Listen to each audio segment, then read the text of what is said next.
Friends, मैं मोहित कुमार आपका स्वागत करता हूं अपने इस यूट्यूब चैनल मोहित मैथ्स गुरु में। आज जो हम सीखने वाले हैं कोरिलेशन एनालाइज में पार्ट 1, जिसके अंदर क्या दिया हुआ है आपको क्वेश्चन में, calculate the Karl Pearson coefficient of correlation from the following data. X और वाई दो इंडिविजुअल सीरीज दे रखी है आपको, 2, 4, 10, 6, 8 आपको एक्स की दे रखी है और वाई की टर्म 3, 7, 5, 3 दे रखी है। तो आपने अब देखा होगा जब इससे पहले रिग्रेशन हमने किया था, कोरिलेशन से पहले रिग्रेशन चैप्टर किया था, तो उसमें भी हमने कोफिशिएंट ऑफ कोरिलेशन निकाला था। प्रोसेस इसमें भी वही रहेगा। 3 मेथड जो थे हमारे, डायरेक्ट मेथड, एक आएगा एज्यूमिंग मेथड, एक अर्थमेटिक मेथड, तीनों से वही करना है आपको। प्रोसेस वही चलेगा लगभग, बस फॉर्मूला आपको लगेगा देखने में अलग अलग है और रियल में दोनों एक ही फॉर्मूले होंगे, वो आपको लास्ट में बताऊंगा। अब इसको अगर हम डायरेक्ट मेथड से यूज़ करते हैं तो एक्स और वाई दिया हुआ है। डायरेक्ट मेथड में सबसे पहले आपको क्या करना होता है, एक्स का स्क्वायर, इसका स्क्वायर करेंगे तो एक्स का स्क्वायर 2 का स्क्वायर 4 का स्क्वायर हो गया 16, 10 का स्क्वायर 100, 6 का स्क्वायर 36 आ गया, 8 का स्क्वायर होता है 64। इन सब का टोटल कर लेते हैं तो ये आपका आ जाएगा, टोटल करने पे 220। निकालना हम लोगों को वाई का स्क्वायर, जैसे एक्स का स्क्वायर किया था ऐसे वाई का स्क्वायर करना है। तो 3 का स्क्वायर हो गया 9, 7 का स्क्वायर 49, 5 का स्क्वायर 25, 10 का स्क्वायर 100 और 15 का स्क्वायर 225। इसका टोटल कर लेते हैं। इसका टोटल करने पे आएगा 408। अब ऐसे ही हमने क्या करना है, एक्स और वाई को मल्टीप्लाई। ये 3 चीज़ों की ज़रूरत है हमें फॉर्मूले के लिए कोरिलेशन के। तो सबसे पहले अब एक्स वाई और निकालना है। 2 × 3 6, 4 7 जा 28, 10 5 जा 50, 6 10 जा 60, 8 15 जा 120। इसका भी टोटल कर लेते हैं तो ये आ जाएगा 264। अब हमें लोगों को एक्स और वाई का भी टोटल की ज़रूरत पड़ती है डायरेक्ट मेथड में, तो इसका भी टोटल कर लेते हैं। तो एक्स का जो टोटल आ रहा है वो है 30 और वाई का जो टोटल है वो है 40। तो इसको हम डिनोट करते हैं सिग्मा एक्स से। सिग्मा मतलब टोटल या सम बोल सकते हो आप। ऐसे इसको सिग्मा वाई है और ये सिग्मा एक्स स्क्वायर, ये सिग्मा वाई स्क्वायर और ये हमारा है सिग्मा एक्स वाई। तो हमें पांचों चीज़ मिल गई है फॉर्मूले की कोरिलेशन के डायरेक्ट मेथड में। तो हमारे पास सिग्मा एक्स हो गया 30, सिग्मा वाई 40 और sigma x square 220, sigma Y square 408, sigma x y 264। इनका यूज़ करके अब हम कोरिलेशन ऑफ कोफिशिएंट निकाल सकते हैं। Karl Pearson coefficient of correlation formula लगाने के लिए हमने पांचों चीज़ निकाल चुके हैं। अब बस हमें फार्मूला पुट करना है। तो फार्मूला होता है r n sigma x y minus, जब एन के साथ आएगा तो एक साथ आते हैं, और उसके बाद सिग्मा एक्स अलग और सिग्मा वाई अलग, सेम बटे में रूट में आएगी वैल्यू नीचे। एन सिग्मा, पहले वाई ले लो, Y square minus sigma Y ले लेंगे तो इसको सिग्मा वाई का स्क्वायर कर देंगे। सेम ऐसे ही N sigma x square minus, फिर ऐसे ही सिग्मा एक्स ले लेंगे यहाँ पे नीचे तो सिग्मा एक्स स्क्वायर हो जाएगा। तो ये फॉर्मूला यूज़ करना है। हाँ, ये दोनों मल्टीप्लाई में आप आगे पीछे कर सकते हैं, इससे कोई फ़र्क नहीं पड़ेगा। तो आपका Karl Pearson coefficient direct method से ये वाला फॉर्मूला यूज़ होगा। सारी वैल्यू हम क्वेश्चन में ऑलरेडी निकाल चुके हैं, अब ये पुट कर देते हैं इसमें। तो R = N हमारे पास क्वेश्चन 5 था, जो 5 टर्म्स दी थी हम लोगों को। ये 5 टर्म्स दे रखी थी हमें, 1 2 3 4 5। तो n की जगह आ जाएगा 5। सिग्मा एक्स वाई की वैल्यू हमने निकाली थी 264 माइनस सिग्मा एक्स की वैल्यू हमारे पास 30 और सिग्मा वाई की वैल्यू है 40 अपॉन में √n, फिर से 5 आ जाएगा। Sigma Y square, sigma y is 408 minus sigma Y का होल स्क्वायर 40 का होल स्क्वायर √n, n हमारे पास फिर से 5 है और sigma x square is 220 minus sigma X का होल स्क्वायर तो 30 का होल स्क्वायर।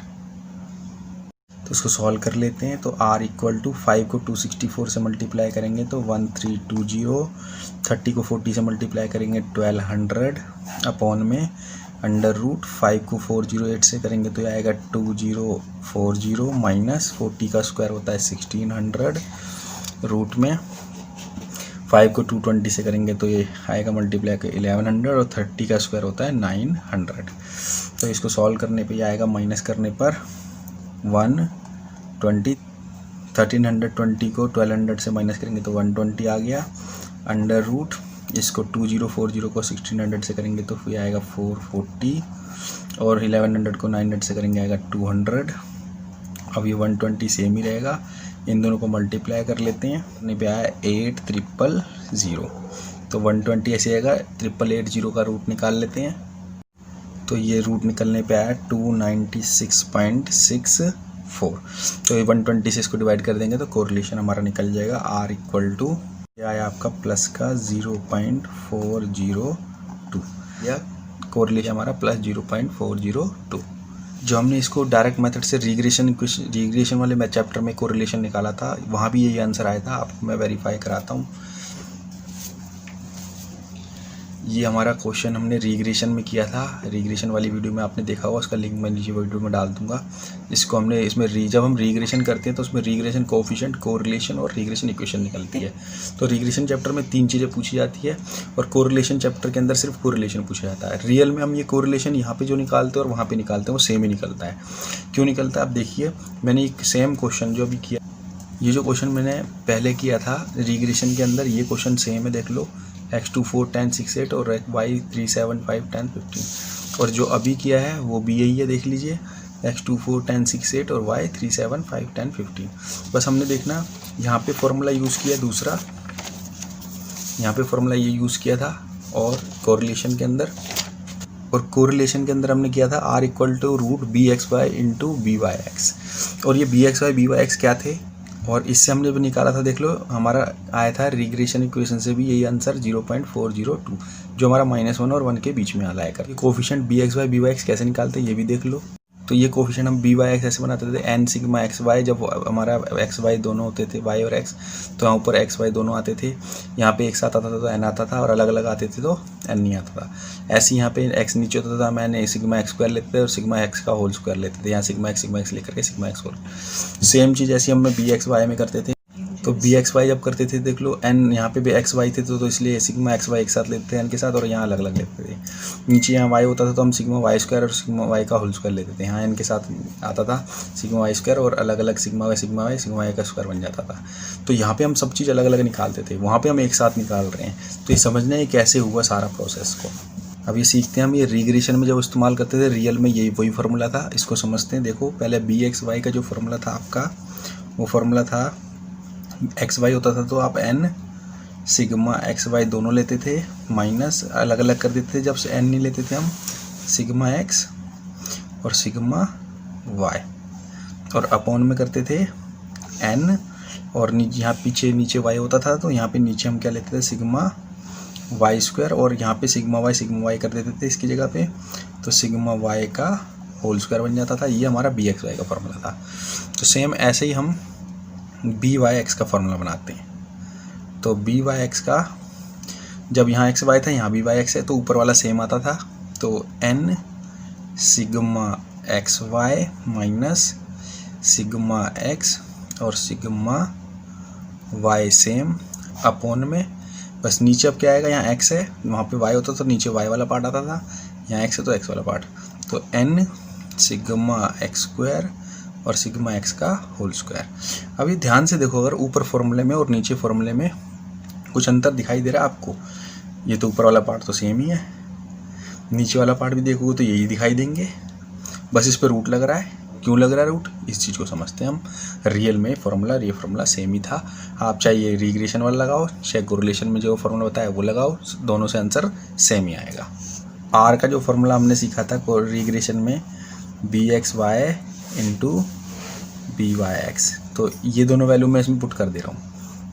तो under root n sigma XY minus sigma x sigma y, upon में नीचे जो था n sigma y square sigma y whole square, into में ये वाली BIX वाली इधर वैल्यू पुट कर दे रहे हैं, n sigma XY minus sigma x sigma y, upon में n सिग्मा x का स्क्वायर माइनस सिग्मा x का होल स्क्वायर। अब नोट करो, रूट के अंदर क्या होता है, अगर दो वैल्यू एक जैसी सेम होती हैं मल्टीप्लाई में तो एक निकल जाए। देखो ये सेम ऊपर बिल्कुल सेम है, तो ये दोनों रूट से निकल जाएंगे। तो ऊपर वाला पार्ट रूट से निकल गया, n sigma XY sigma x sigma y. तो ये तो हमने बना दिया अपॉन में, ये दोनों एक जैसी नहीं है तो ये दोनों रूट से नहीं निकल पाएंगी, और रूट भी दोनों का अलग अलग कर दो या एक ले लो, एक ही बात है। तो एक रूट में ये कर दिया n sigma Y square sigma Y का whole square root n sigma x square sigma X का होल स्क्वायर।